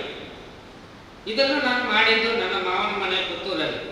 ಆಸುಪಾಸು ಪೇಟೆ ಜನ ಏನು ತಮಾಷೆ ಮಾಡಿದ್ರು ಗೊತ್ತಾ? ನೀವು ಕಾರ್ಗಿಲ್ ಮಾಡ್ತದೆ ಅಂದರೆ, ಕಾರ್ಗಿಲ್ ಅಂದರೆ ಈ ಕಾಲಿಲ್ಲದವರಿಗೆ ನಡಿಲಿಕ್ಕೆ ಒಂದು ನಾವು ಸ್ಟ್ಯಾಂಡ್ ಟೈಪ್ ಕೊಡ್ತೇವೆ, ಅದನ್ನು ಕಾರ್ಗಿಲ್ ಅಂತ ಹೇಳ್ತೇವೆ. ಅದನ್ನು ಮಾಡಿದ್ದಾರೆ. ಮತ್ತೆ ಕೆಲವರು ಹೇಳಿದರು 5 ಮಾರ್ಗಳು. ಮತ್ತೆ ಕೆಲವರು ಹೇಳಿದರು ಅವ್ರು ಏರಿರ್ಬೋದು. ನಾನಿದ್ದ ಮನೆಯಲ್ಲಿ ಮೊಟ್ಟೆ ವ್ಯಾಪಾರ ಮಾಡ್ತಾ ಇದ್ದೆ. ಅವ್ರು ಹೇಳಿದರು ತೆತ್ತಿ ಅನ್ನ ಒಂಜಿ ತಿಂದದ ಹೋದು ಎಲ್ಲ ಇರ ಕಣಪೆ ಇಂಡಿಯಲ್ಲಿ ಏರಿರ್ಬೋದು. ಸರಿ, ಆಲೋಚನೆ ಮಾಡಿ. ಒಮ್ಮೆ ತಗೊಂಡ ಮೇಲೆ ಬೇರೆ ಇನ್ನೊಮ್ಮೆ ಬೇಕಾ? ಅಡಿಕೆ ಬೆಳೆ ಎಷ್ಟಿದೆ, ಎಷ್ಟು ಮಂದಿ ತಗೊಳ್ಬೋದು? ಸರಿಯಾಗಿ ಆಲೋಚನೆ ಮಾಡಿದರೆ ಯಾರಿಗೂ ಬೇಡ. ಯಾಕಂದ್ರೆ ಬಿದಿರು ಆವಾಗ ಸಾಕಷ್ಟು ಸಿಗ್ತಾ ಇತ್ತು. ಆದರೆ 1 ವರ್ಷದಲ್ಲಿ ಬಿದಿರು ಕಟ್ಟೆ ಹೊಡೆಯಿತು. ಆವಾಗ ನಾನು ಅನಿವಾರ್ಯ ಆದೆ. ನಾನೇ ಅವರಿಗೆ ಬೇಕಾಗಿತ್ತು. ಹಾಗಾಗಿ ನಾನು ಹಂತವಾಗಿ ಮೇಲೆ ಬಂದೆ. ತುಂಬ ಮಂದಿ ತುಂಬ ಕ್ವಶನ್ ಕೇಳ್ತಾ ಇದ್ರು ನನ್ನಲ್ಲಿ ಬಂದು, ಏನಪ್ಪ ನೀನು, ನಾವಾಗ ಕಾಮರ್ಸ್ ಕಲಿತಾ ಇದ್ದೆ, PUCಯಲ್ಲಿ single use goods and double ಇದೆಲ್ಲ ಸರ್ ಎಕನಾಮಿಕ್ಸ್ ಅಲ್ಲಿ ಇದೆಲ್ಲ ಅದನ್ನೇ ಹೇಳ್ತಾ ಇದ್ರು. ಇದು ಯಾರಿಗೆ ಬೇಕು ಅಂತ ನಾನು ಅವಾಗ ತಿರುಗಿ ಕೇಳ್ತಾ ಇದ್ದೆ. ನನಗೂ ಕ್ಯೂರಿಯಾಸಿಟಿ ಇತ್ತು, ಹೌದಲ್ಲ ಅಂತ. ಹಾಗಾದ್ರೆ ಒಂದು ಮನೆಯಲ್ಲಿ ಒಂದು ಕೇಳ್ತಾ ಇದ್ದೆ ಇದೆ, ಬೆಡ್ರೂಮಲ್ಲಿ ಇದೆ, ಹಾಲಲ್ಲಿ ಇದೆ, ಮತ್ತೆ ಇಲ್ಲಿ ಡೈನಿಂಗ್ ಅಲ್ಲಿ ಇದೆ, ಮತ್ತೆ ಇಲ್ಲಿ ಇನ್ನೊಂದು ಬೆಡ್ರೂಮ್ ಅಲ್ಲಿ ಇದೆ. ನಿಮಗೆ ಫ್ಯಾನ್ ಬೇಕಾ? ಇನ್ನು ಫ್ಯಾನ್ ಬೇಕಾ? ಬೇಡ. ಹಾಲಾದ್ರೆ ಏನ್ ಮಾಡ್ತೀರಾ? ಹಾಲಾದ್ರೆ ರಿಪೇರಿ ಮಾಡ್ತೇವೆ. ಹಾಗಾದ್ರೆ ಫ್ಯಾನ್ ಕಂಪನಿ ಏನಾಗಬೇಕು? ದಿನಕ್ಕೆ ಎಷ್ಟು ಫ್ಯಾನ್ ಕಂಪನಿಗಳು ಹುಡ್ತಾ ಇದೆ? ಯಾರಾದ್ರೂ ಅದರ ಬಗ್ಗೆ ಆಲೋಚನೆ ಮಾಡಿದ್ರಾ? ಫ್ಯಾನ್ ಕಂಪನಿಗಳು ಹುಡ್ತಾನೆ ಇದೆ, ಹೋಗ್ತಾನೆ ಇದೆ, ಸೇಲ್ಸ್ ಆಗ್ತಾನೆ ಇದೆ ಮಾರ್ಕೆಟ್ ಅಲ್ಲಿ. ಅದರ ಜಾಹೀರಾತು ನೋಡಿ ನೀವು, ಎಷ್ಟೊಂದು ಒಳ್ಳೆಯ ಜಾಹೀರಾತು ಕೊಡ್ತಾ ಇದ್ದಾರೆ, ಎಷ್ಟು ಲಕ್ಷದ ಜಾಹೀರಾತು ಕೊಡ್ತಾ ಇದ್ದಾರೆ. ಹಾಗಾದ್ರೆ ಫ್ಯಾನ್ ಕಂಪನಿಗಳು ಏನ್ ಮಾಡಬೇಕು? ಈ ಉತ್ತರ ಕೊಡ್ಲಿಕ್ಕೆ ಸ್ಟಾರ್ಟ್ ಆದಾಗ ಕೆಲವರೆಲ್ಲ ನನ್ನಲ್ಲಿ ಮಾತಾಡೋದನ್ನು ನಿಲ್ಲಿಸಿದ್ರು. ಆಗಿದ್ದ ಕೂರ ಆತನ ನಾನು ಒಂಚೆ ಬಾಕಿ ಪುಣ್ಯ ಆಯ್ತು. ಸರಿ, ಯಾವುದನ್ನು ತಲೆಗೆಡಿಸ್ಕೊಳ್ಳಿಲ್ಲ. ಯಾಕಂದ್ರೆ ನಾವು ಯಾವುದೇ ಒಂದು ಕೆಲಸ ಮಾಡಲಿಕ್ಕೆ ಅಥವಾ ಒಳ್ಳೆಯದನ್ನು ಮಾಡಲಿಕ್ಕೆ ಹೊರಟಾಗ ನಮಗೆ ಇಂಥದ್ದೇ ಪ್ರೇರಣೆ. ಅವರು ಆ ರೀತಿಯಲ್ಲಿ ಹೇಳದೇ ಇದ್ರೆ ನಾವು ಮುಂದೆ ಹೋಗುವುದಿಲ್ಲ. ಹಾಗಾಗಿ ಈ ರೀತಿಯ ಪ್ರೇರಣೆ ಪಡ್ಕೊಂಡು ನಾನು 1999ರಲ್ಲಿ ಇಬ್ಬರು ನನ್ನಂತೆ ದುಡಿಯುವ, ನನ್ನೊಟ್ಟಿಗೆ ಒಬ್ಬರು ಡ್ರೈವರು, ಒಬ್ಬರು ಸೇಲ್ಸ್ಮ್ಯಾನ್, ದುಡಿಯುವ ಕೈಗಳನ್ನು ಒಟ್ಟಿಗೆ ಸೇರಿಸಿಕೊಂಡು ನಾನು SRK ಫ್ಯಾಬ್ರಿಕೇಟರ್ಸ್ ಎಂಬ ಸಂಸ್ಥೆ ತರ ಒಂದು ಹುಟ್ಟ ಹಾಕಿದೆ. ಸರ್ ಹೇಳಿದ್ರು ಯಾವುದೇ ಮಿಷನರಿ ಇಲ್ಲ. ಆದ್ರೆ ನಂಗೇನಾದ್ರೂ ಗೊತ್ತಿತ್ತಾ ಟೆಕ್ನಿಕಲ್ ಆಗಿ? ಅದೂ ಇಲ್ಲ. ಟೆಕ್ನಿಕಲ್ ಅನ್ನು ಎಲ್ಲಿಂದ ತಗೊಂಡಿದ್ದೆ ಖಂಡಿತ.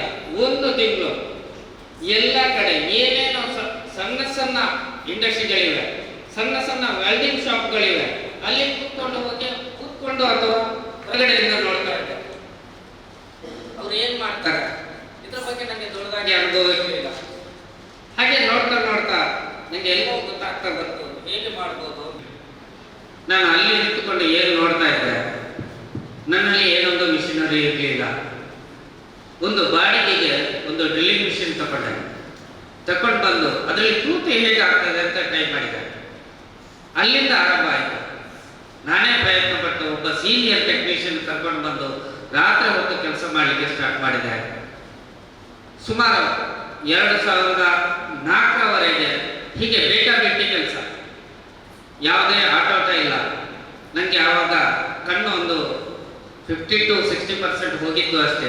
ಹತ್ತಿರದಿಂದ ನಾನು ಎಲ್ಲವನ್ನು ಗುರುತಿಸಬಲ್ಲವನಾಗಿದ್ದೆ. ಆ ಹೊತ್ತಿನಲ್ಲಿ ಕೆಲಸವನ್ನು ಮಾಡ್ತಾ ಇದ್ದೆ. 2004ರ ಬಳಿಕ ಇನ್ನೂ ಸ್ವಲ್ಪ ಜಾಸ್ತಿ ಆದಾಗೆ ಆಯಿತು. ಹಾಗೇನೆ ಸ್ವಲ್ಪ ಬರ್ತಾ ಅಂದ್ರೆ 2014ನಿಂದ ಇವಾಗ 9 ವರ್ಷದ ಹಿಂದಿನಿಂದ ನನ್ನನ್ನು ಒಬ್ಬರು ಕೈಯಲ್ಲಿ ಹಿಡ್ಕೊಂಡು ಹೋಗುವಂಥ ಪರಿಸ್ಥಿತಿ. ಆದರೆ ನಾನು ಅದ್ಯಾವುದಕ್ಕೂ ತಲೆ ಕೊಡಲಿಲ್ಲ. ನಾನು ಮಾಡ್ತಾ ಇರುವಂಥ ಉದ್ಯೋಗವನ್ನು ನಾನು ಮಾಡ್ತಾ ಇದ್ದೇನೆ, ಇವತ್ತಿಗೂ ಚೆನ್ನಾಗಿ ಮಾಡ್ತಾ ಇದ್ದೇನೆ. ನನ್ನ ಈ ಏಳಿಗೆಯಲ್ಲಿ ನಾನೊಬ್ಬನೇ ಅಲ್ಲ, ನನ್ನನ್ನು ಎಲ್ಲರೂ ಗುರುತಿಸ್ಬೋದು, ನಾನಾದ್ರೂ ಮಾಲೀಕ ಆಗಿರ್ಬೋದು. ಆದರೆ ಇದರ ಹಿಂದೆ ಬೇಕಾದಷ್ಟು ಕೈಗಳಿದೆ. ನನ್ನ ಕಾರ್ಮಿಕ ವರ್ಗ ಆಗಿರ್ಬೋದು ಅಥವಾ ಸಿಬ್ಬಂದಿ ವರ್ಗ ಆಗಿರ್ಬೋದು, ಎಲ್ಲರೂ ನನ್ನ ಬೆನ್ನ ಹಿಂದೆ ಇದ್ದಾರೆ. ಹಾಗೆಯೇ ನನ್ನ ಫ್ರೆಂಡ್ಸ್ಗಳು, ಏನು ಹೇಳ್ತೇವೆ ನಾವು, ವೆಲ್ ವಿಷರ್ಸ್, ಆತ್ಮೀಯ, ಹಾಗೆ ನಮ್ಮ ಎಲ್ಲ ಕೃಷಿಕ ಬಾಂಧವರು ನನ್ನ ಸಪೋರ್ಟ್ಗಿದ್ದಾರೆ. ಅದರಿಂದಾಗಿ ನಾನು ಇಲ್ಲಿಯವರೆಗೆ ಬೆಳೆದು ಬಂದೆ. ಹಾಗೆ ನಾನು ನನ್ನ ಫ್ಯಾಕ್ಟ್ರಿ ಸಂಬಂಧಪಟ್ಟಂತೆ ಹೇಳ್ತಾ ಇದ್ದೇನೆ. 1999ನಲ್ಲಿ ನಾನು ಸ್ಟಾರ್ಟ್ ಮಾಡಿದೆ. ಅಂದರೆ ನಮ್ಮಲ್ಲಿ ಏನಿರಲಿಲ್ಲ, ಇವಾಗಲೇ ಹೇಳಿದೆ. ಹಾಗೆ 2004ವರೆಗೆ ಯಾವುದೇ ಇನ್ಸ್ಟ್ರೂಮೆಂಟ್ ಇರಲಿಲ್ಲ. ನಾವು ಏನು ಒಂದು ಲ್ಯಾಡರ್, ಯೂನಿಪೋಲ್ ಲ್ಯಾಡರ್ ಇದರಲ್ಲೇ ಇದೆ.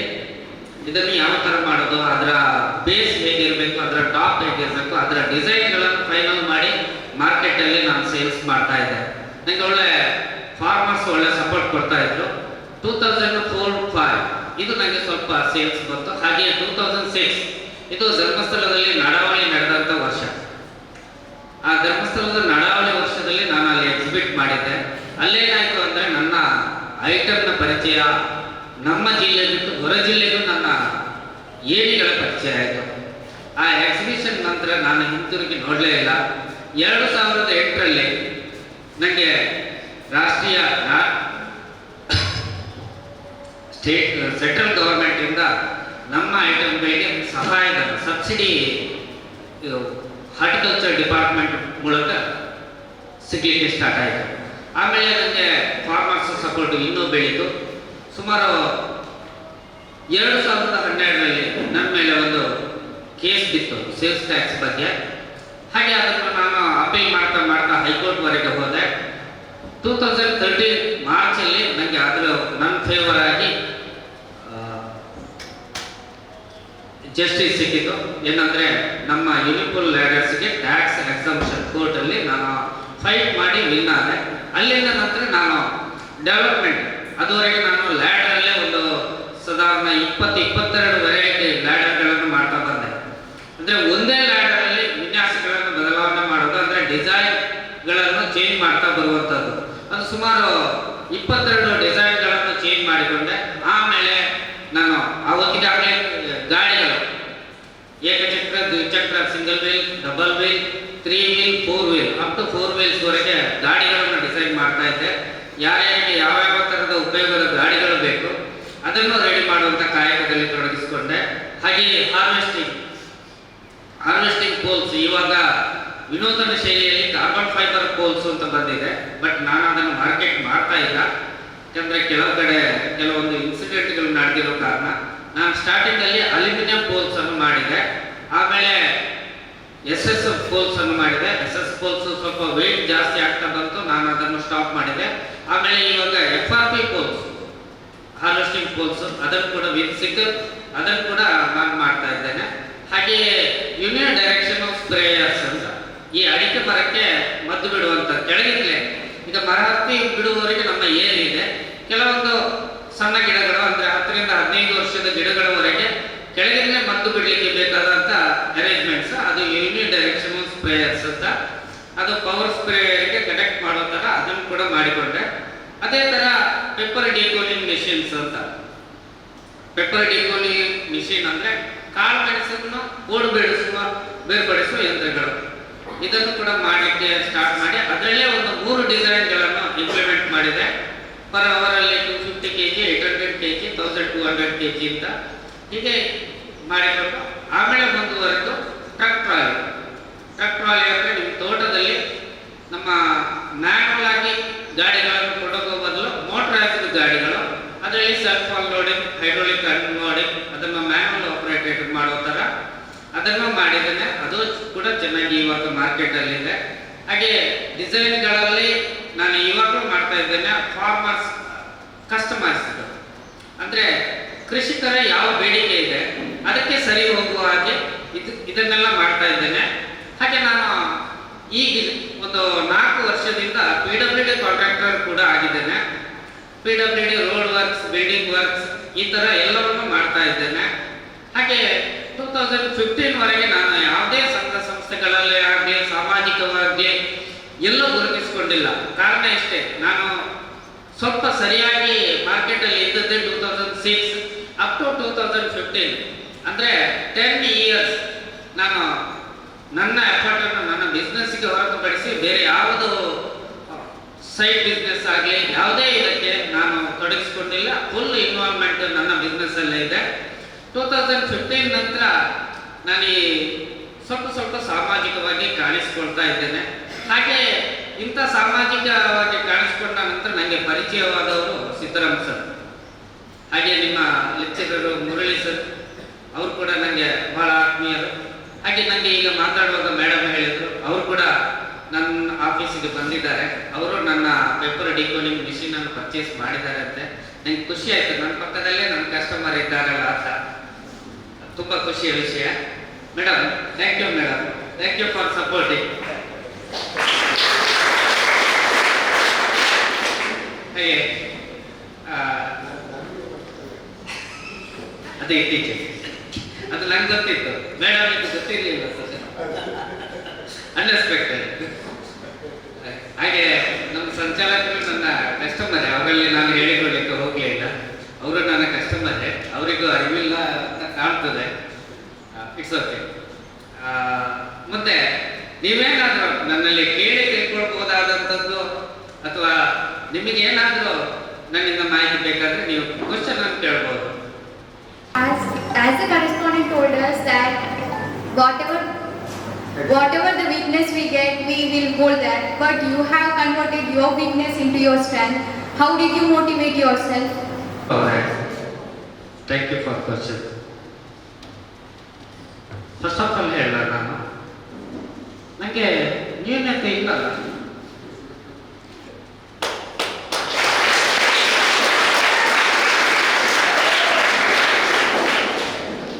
ನ್ಯೂನತೆ ಅಂದರೆ ವೀಕ್ನೆಸ್ ಅಂದರೆ ನಮ್ಮ ಮನಸ್ಸಲ್ಲಿ ಅದೇ ಇರ್ತದೆ. ನಾನು ಎಲ್ಲೋ ಅದನ್ನು ತೋರಿಸ್ಕೊಟ್ಟಿಲ್ಲ, ಹಾಗಾಗಿ ನನಗೆ ಯಾವುದೇ ವೀಕ್ನೆಸ್ ಇಲ್ಲ. ನನ್ನನ್ನು ಹೋಗುವಾಗ ಒಬ್ರು ಕೈ ಹೇಳ್ಕೊಳ್ತಾ ಇರ್ಬೋದು, ಆದರೆ ನಾನು ಹೋಗುವಂಥ ಸ್ಥಳಗಳಿಗೆ ನನ್ನ ಕೈ ಹಿಡ್ಕೊಂಡು ಎಲ್ಲರೂ ಬರಲಿಕ್ಕೆ ಸಾಧ್ಯ ಇಲ್ಲ. ನಾನು ಒಂದು ವರ್ಷದಲ್ಲಿ ನನ್ನ ಕಾರಲ್ಲಿ 45,000 ಕಿಲೋಮೀಟರ್ ಜರ್ನಿ ಮಾಡ್ತೇನೆ. ನೀವು ಕೇಳಿದ್ರಾ? ಫ್ಲೈಟಲ್ಲಿ ಬೇರೆ ಜರ್ನಿ ಮಾಡ್ತೇನೆ, ಅದರ ಕಿಲೋಮೀಟರ್ ಕ್ಯಾಲ್ಕುಲೇಷನ್ ಇಲ್ಲ. ಆದರೆ ಕಾರುಗಳ ಕಿಲೋಮೀಟರ್ ಕ್ಯಾಲ್ಕುಲೇಷನ್ ಇದೆ. ನನಗೆ 45,000 ಕಿಲೋಮೀಟರ್ ಜರ್ನಿ ಮಾಡ್ತೇನೆ.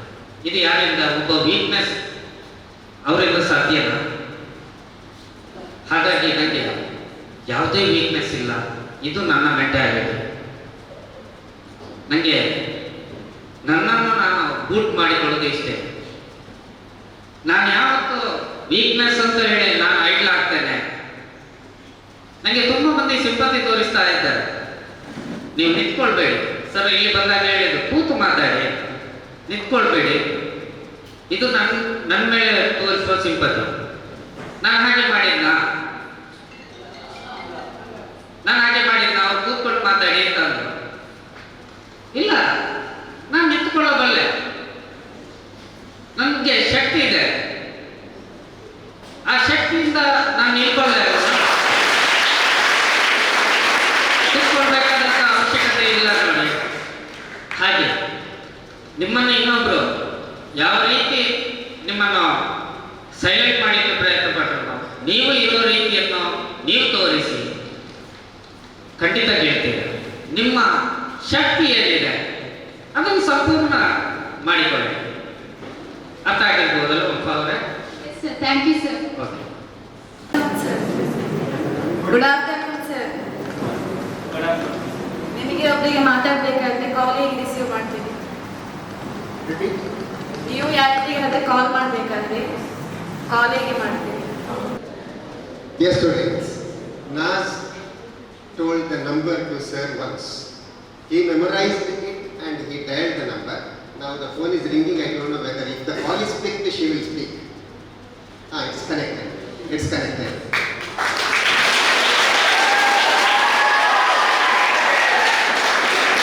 Whom do you admire so much, sir? In your life, whom do you admire so much? Tell your name. My name is Fatima Sheikh. What's the question? Whom do you admire so much in your life? I mean, who is your backbone? Who supports you? Confusion question. ನನಗೆ ಹೇಳಲಿಕ್ಕೆ idea ಸಿಗ್ತಾ ಇದೆ, ಆದರೆ ನನಗೆ ಜನರ ಮೇಲೆ ನಂಬಿಕೆ ಇದೆ. ನಾನು ಯಾರನ್ನು ಡಿಪೆಂಡ್ ಆಗಿಲ್ಲ. ನಾನು ಯಾರನ್ನು ಹೇಳಬೇಕು ಅಂತ ನನಗೆ ತೋಚ್ತಾ ಇಲ್ಲ.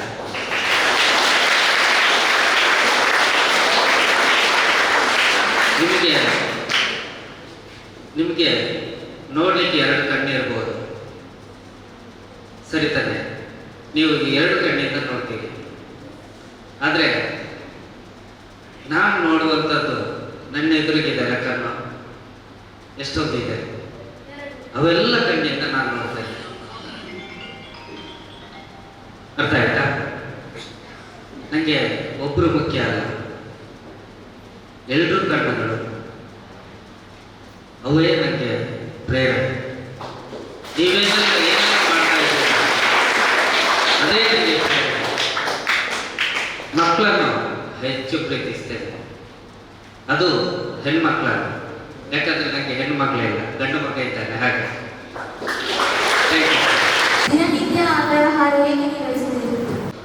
ಫುಲ್ ಹೇಳಬೇಕಾ, ಶಾರ್ಟ್ ಆಗಿ ಹೇಳಬೇಕಾ?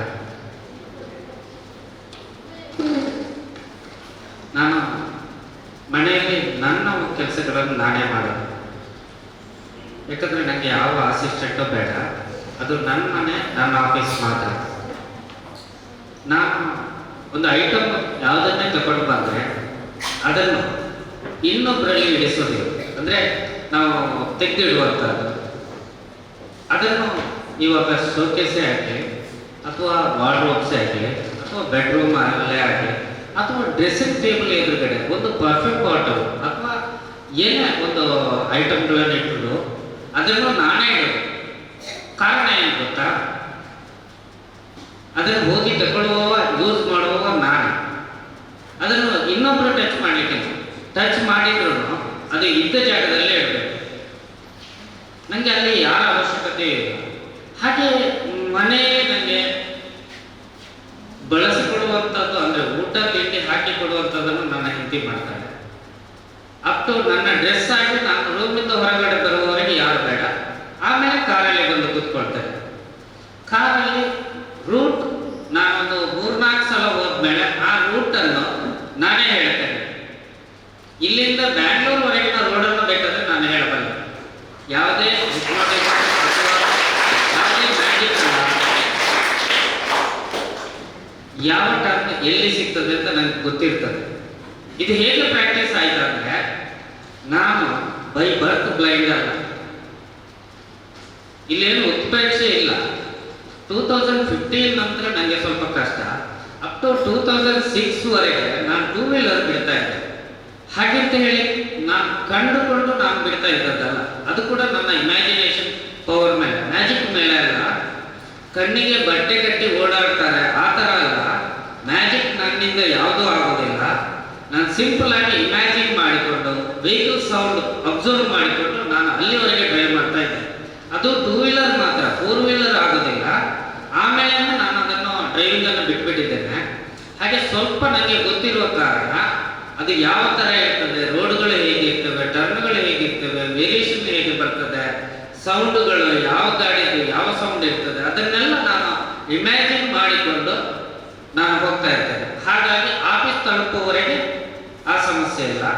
ಹಾಗೆ ಆಫೀಸ್ ತಲುಪಿದ ಮೇಲೆ ನನ್ನೊಟ್ಟಿಗೆ ನನ್ನ ಒಬ್ಬ ಅಸಿಸ್ಟೆಂಟ್ ಇವಾಗ ಒಂದು 5 ವರ್ಷದಿಂದ ಇದ್ದಾರೆ. ಅದರ ಮುಂಚೆ ಇರಲಿಲ್ಲ. ಇವಾಗ ಅವರೇ ಎಲ್ಲ ಹೆಲ್ಪ್ ಮಾಡ್ತಾರೆ. ಅಂದರೆ ಕಂಪ್ಯೂಟರ್ ಆಪರೇಟ್ ಮಾಡುವಂಥದ್ದು ಅಥವಾ ನನ್ನ ಮೊಬೈಲ್ಗಳನ್ನು ಆಪರೇಟ್ ಮಾಡುವಂಥದ್ದು, ನನಗೆ ಮೇಲ್ಗಳನ್ನು ಓದಿ ಹೇಳುವಂಥದ್ದು, ವಾಟ್ಸಪ್ಗಳನ್ನು ಓದಿ ಹೇಳುವಂಥದ್ದು, ಇಂಥ ಕೆಲಸಗಳನ್ನು ಅವರು ಮಾಡ್ತಾರೆ ಅಸಿಸ್ಟೆಂಟ್ ಆಗಿ. ಹಾಗೆ ನನ್ನ ಕೈಯಲ್ಲಿ ಮೊಬೈಲ್ ಇದೆ, ಇದು ನನ್ನ ಅಸಿಸ್ಟೆಂಟ್. ಯಾಕಂದರೆ ಇಲ್ಲಿ ನಿಮಗೆ ಗೊತ್ತಿರ್ಬೋದು iOS ಇದು, ಇದರಲ್ಲಿ ಹೇ ಸಿರಿ ಅಸಿಸ್ಟೆಂಟ್ ಇದೆ. ಅದನ್ನು ನಾನು ಎಷ್ಟು ಬೇಕು ಅಷ್ಟು ಯುಟಿಲೈಸ್ ಮಾಡ್ತೇನೆ. ಹಾಗಾಗಿ ನನಗೆ ಬೇರೆ ಯಾವ ಥರದ್ದು ಹೆಲ್ಪ್ ಬೇಕಾಗಿಲ್ಲ. Thank you. Respected people, what is your strength, sir? What is your strength? Deepak ಅವರೇ, ನನ್ನ ಸ್ಟ್ರೆಂತ್ ನೀವೇ.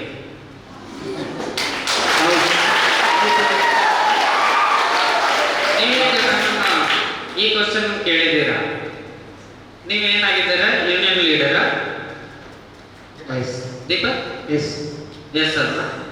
ನನ್ನಾಗಿ ಇಲ್ಲಿ ಬಂದು ನಿಂತು ನೀವು ಮಾಡುವಂಥ, ನೀವು ಇಲ್ಲಿ ನಿಂತು ಮಾತಾಡುವಂಥ ಕೆಪಾಸಿಟಿ ಬೆಳೆಸಿಕೊಳ್ಳಿ. ಅದೇ ನನ್ನ ಸ್ಟ್ರೆಂತ್. Okay, sir. ಅರ್ಥ ಆಯ್ತಾ ಏನು ಅಂತ? Thank you, sir. ನಾನು ಚಿಕ್ಕ ಉದಾಹರಣೆ ಕೊಡ್ತಾ ಇದ್ದೆ. ನಾನು PUC ಓದ್ತಾ ಇದ್ದೆ. ಸುಬ್ರಹ್ಮಣ್ಯಕ್ಕೆ ನಾನು ಬಿಳಿನೆಲೆಯಿಂದ ಗೌರ್ಮೆಂಟ್ ಬಸ್ಸಲ್ಲಿ ಹೋಗ್ತಾ ಇದ್ದೆ. ರಿಟರ್ನ್ ಬರುವಾಗ ನಮಗೆ ಅಂದರೆ 3:15 ಕ್ಲಾಸಸ್ ಬಿಡ್ತಾ ಇತ್ತು. 4 ಗಂಟೆಗೆ ಬಸ್ ಇದ್ದದ್ದು. ಅರ್ಧ ಗಂಟೆ ಹೊತ್ತು ನಾನು ಈ ಬಸ್ಸಲ್ಲಿ ಹಾರಾಟ ಮಾಡ್ತಾ ಇದ್ದೆ. ಅಂದರೆ ಬಸ್ಸಲ್ಲಿ ಕಿಟ್ಟಲೆ ಮಾಡೋದ್ರಲ್ಲಿ ನಾನು ನಂಬರ್ 1. ಈ ಸುಬ್ರಹ್ಮಣ್ಯಕ್ಕೆ ಬರುವಂಥ ಪ್ಯಾಸೆಂಜರ್ ವಿಪರೀತ. ಎಲ್ಲ ಕಡೆಯಿಂದ ಎಲ್ಲ ಊರಿನವರು ಸಾಕಷ್ಟು ಸಂಖ್ಯೆಯಲ್ಲಿ ಸುಬ್ರಹ್ಮಣ್ಯಕ್ಕೆ ಬರ್ತಾರೆ. ನನ್ನ ಈ ಕಿಟ್ಲೆ ಕಂಡು ಒಬ್ಬರನ್ನ ನಾನು ಎಲ್ಲ ಪ್ರಯಾಣಿಕರನ್ನು ಮಾತಾಡಿಸ್ತಾ ಇದ್ದೆ. ಒಬ್ಬರು ನನಗೆ ಹೇಳಿದ್ರು, ಬಹಳ ಅಧಿಕ ಪರ್ಸೆಂಟೇಜ್ ಇದೆಯಾ ನೀನು? ಹೌದಾನೆ? ಸರಿ. ಮತ್ತು ಮಾತು ಮುಂದುವರಿಸಿ ಹೇಳಿದ್ರು, ಏನು ನಿನ್ನ ಹೆಸರು ಅಂತ. ಕೇಶವ್ ಅಂತ ಹೇಳಿ. ನೀನು ಇಲ್ಲಿ ನಿನ್ನ ಊರು, ಇಲ್ಲಿ ನೀನು ಕಿಟ್ಲೆ ಮಾಡ್ಬೋದು ನಿನ್ನ ಊರಲ್ಲಿ. ಆದರೆ ನಾನೊಬ್ಬ ಸೇಲ್ಸ್ ಎಕ್ಸಿಕ್ಯೂಟಿವ್, ನಾನು ಎಲ್ಲ ಊರಲ್ಲಿ ಹೋಗಿ ಇದೇ ಥರ ಮಾಡ್ತೇನೆ. ನಿಂಗೆ ಅದು ಗೊತ್ತಾ? ಅವ್ರಿಗೆ ಇಷ್ಟೇ ಹೇಳಿದೆ, ಸರ್ ಮುಂದೊಂದು ದಿನ ನೀವು ಬೇಕಾದ್ರೆ ನೋಡಿ, ನಾನು ನಿಮಗೂ ಹೆದರೋದಿಲ್ಲ, ಯಾರಿಗೂ ಹೆದರೋದಿಲ್ಲ, ನನಗೆ ಹೆಚ್ಚಿನ ಲ್ಯಾಂಗ್ವೇಜ್ ಯಾವುದೂ ಬರೋದಿಲ್ಲ ದೀಪಕ್ ಅವರೇ, ನಾನು ಡೆಲ್ಲಿಗೆ ಹೋಗಿ ಬರ್ತೇನೆ, ಕಾಶ್ಮೀರಕ್ಕೆ ಹೋಗಿ ಬರ್ತೇನೆ, ಯಾವ ರೀತಿ ಅಪ್ರೋಚ್ ಆಗ್ಬೋದು ಆಲೋಚನೆ ಮಾಡಿ. ನನ್ನ ಶಕ್ತಿ ನನ್ನ ವೀಲ್ ಪವರ್, ನನಗೆ ಹೆದರಿಕೆ, ನನ್ನ ವೀಲ್ ಪವರೇ ನನ್ನ ಶಕ್ತಿ. ಅದನ್ನು ಬೆಳೆಸ್ಕೊಳ್ಳಿ ಪ್ರತಿಯೊಬ್ಬರು. ಮಕ್ಕಳಿಗೆ ಚಿಕ್ಕದಾಗಿ ಹೇಳ್ತೇನೆ, ನಮಗೆ ಎಲ್ಲವನ್ನು ಮಾಡಬೇಕು ಅಂತ ಕನಸಿರ್ತದೆ. ನಾನು ಹಾಗೆ ಚಿಕ್ಕದಾಗಿ ಕನಸ್ಕೊಂಡವ.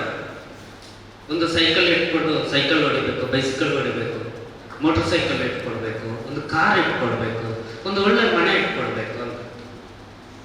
ಹೊತ್ತಾನೆ ಎಲ್ಲರ ಕನಸದಿದೆ. ಯಾಕಂದ್ರೆ ನಾನು ಪೂರ್ ಫ್ಯಾಮಿಲಿ, ಬಡ ಕುಟುಂಬದಿಂದ ಬಂದವನಾಗಿದ್ದರಿಂದ ಆ ಆಸೆ ಇತ್ತು ನನ್ನಲ್ಲಿ. ಆ ಕನಸನ್ನು ನಾನು ಎಷ್ಟು ಸೀಮಿತ ಅವಧಿ ಅಂದ್ರೆ ವರ್ಷಗಳಾಗಿರ್ಬೋದು, ಆದರೆ ನನ್ನ ಯೌವನದ ದಿನದಲ್ಲೇ ನಾನು ರೀಚ್ ಆಗಿದ್ದೇನೆ. ಇಲ್ಲಿ ರೀಚ್ ಆಗುವಲ್ಲಿ ನಾನು ಎಲ್ಲೂ ಎಡವಲಿಲ್ಲ. ನನ್ನ ಕನಸು ಏನಿತ್ತು ಅದನ್ನು ನಾನು ಸಂಪೂರ್ಣವಾಗಿ ಸಕಾರಗೊಳಿಸಿದ್ದೇನೆ. ಹೇಗೆ ಸಾಧ್ಯ ಆಯಿತು ಅಂದರೆ ನಾನು ಬೇರೆದಕ್ಕೆ ತಲೆ ಕೊಡ್ತಾ ಇದ್ದೇನೆ. ಇನ್ನೊಂದು ನನ್ನ ಶಕ್ತಿ ಏನು ಗೊತ್ತಾ ದೀಪಕ್, ಸರ್ ನೀವೆಲ್ಲ ಕೇಳ್ತಾ ಇರ್ಬೋದು, ನೀವು ಒಂದು ವೆಹಿಕಲಲ್ಲಿ ಕೂತು ಹೋಗ್ತಾ ಇರುವಾಗ ಸುತ್ತಮುತ್ತಲಿನ ಊರನ್ನು ನೀವು ಅಬ್ಸರ್ವ್ ಮಾಡ್ತೀರಿ, ಸರಿ ಅಲ್ವಾ? ನಿಮ್ಮ ಕಾನ್ಸಂಟ್ರೇಷನ್ ಯಾವ ಕಡೆ ಎಲ್ಲ ಹೋಗ್ತದೆ?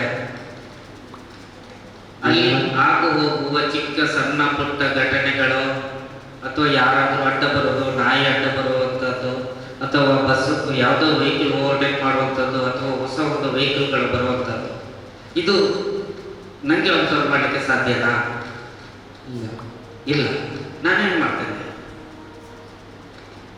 ನಾನು ಕಾಣುವುದಾದ ಕನಸು ಮತ್ತು ಆಲೋಚನೆ, ಅದರಿಂದ ನಾನು ಮೇಲೆ ಬಂದಿದ್ದೇನೆ. ನಾನು ಇದನ್ನು ನಿಮಗೆ ಯಾಕೆ ಹೇಳ್ತಾ ಇದ್ದೇನೆ ಅಂದರೆ, ಕೆಲವರು ಅದನ್ನೇ ನಮಗೆ ಸಬ್ಜೆಕ್ಟ್ ಮಾಡ್ತಾರೆ.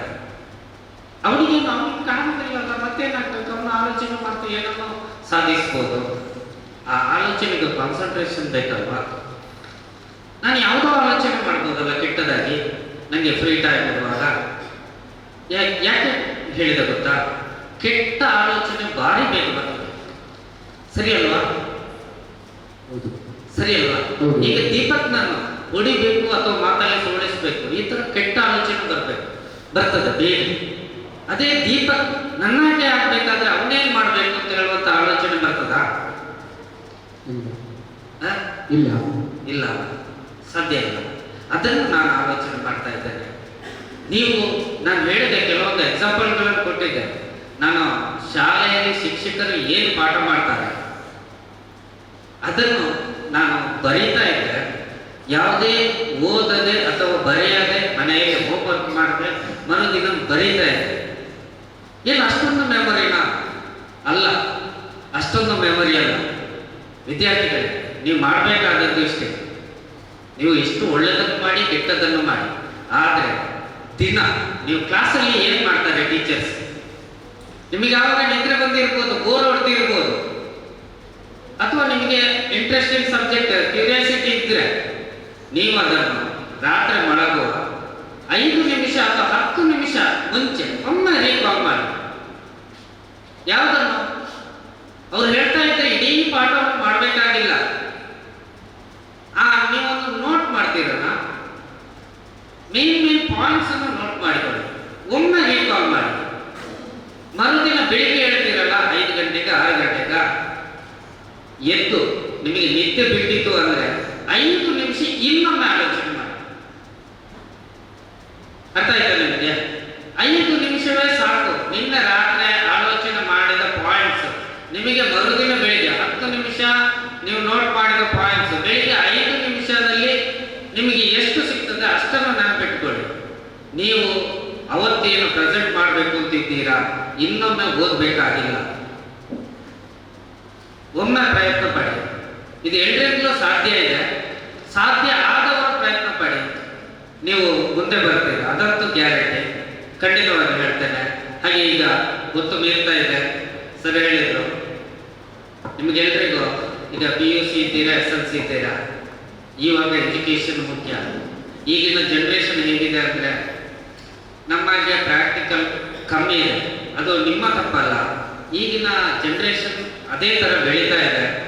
ಪ್ರಾಕ್ಟಿಕಲ್ ತುಂಬ ಕಮ್ಮಿ ಇದೆ, ಥಿಯರಿ ಇದೆ.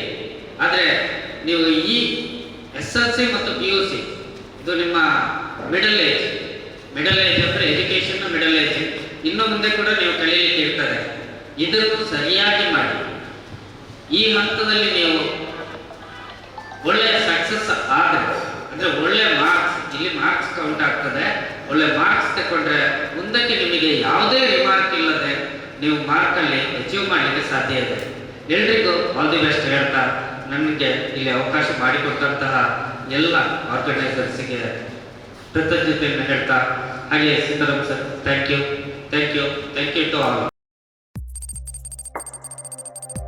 ವಸ್ತುನಿಷ್ಠತೆ, ವಿಶ್ವಾಸಾರ್ಹತೆ, ನಿಖರತೆಗಾಗಿ ನೋಡ್ತಾ ಇರಿ ನ್ಯೂಸ್ ಪುತ್ತೂರು, ಜನಮನದ ಪ್ರತಿಧ್ವನಿ.